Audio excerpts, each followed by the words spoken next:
নমস্কার বন্ধুরা, আপনাদের জন্য একটি কর্ণাটকা রেসিপি নিয়ে এসেছি। এখানে আমি অনেক হোটেল বা রেস্টুরেন্টে খেয়েছি।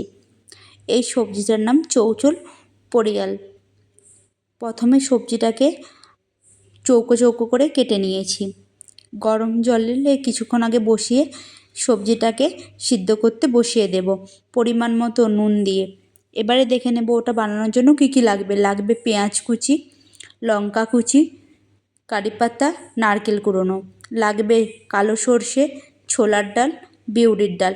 কড়াইতে সাদা তেল দিয়ে ছোলার ডাল, বিউলির ডাল, কালো সর্ষে তিনটাকে একসাথে দিয়ে যখন দেখবেন সরষাগুলো ফেটে ফেটে যাচ্ছে তেলের মধ্যে, তখন কারি পাতাটা দিয়ে দিবেন। কারি পাতাটা ভালোভাবে ভেজে লঙ্কা কুচি ও একই সাথে পেঁয়াজ কুচি দিয়ে কিছুক্ষণ ভালোভাবে ভেজে নেবেন। ভেজে নেওয়ার পর তার খুব অল্প সময় ভাজার জন্য উপর থেকে নুন দিয়ে দিবেন। এবার দেখতেই পাবেন যে এইগুলো একবারে সবজিটা গলে যায়নি। সিদ্ধ করার পর ওই সবজিটা দিয়ে দিবেন। সবজিটা দিয়ে ভালোভাবে নাড়িয়ে চাড়িয়ে নারকেল কুড়োটাকেও ভালোভাবে ওর সাথে মিশিয়ে নেবেন। মিশিয়ে ভাজা হয়ে গেলে ওর মধ্যে উপর থেকে দিয়ে দিবেন ধনেপাতা।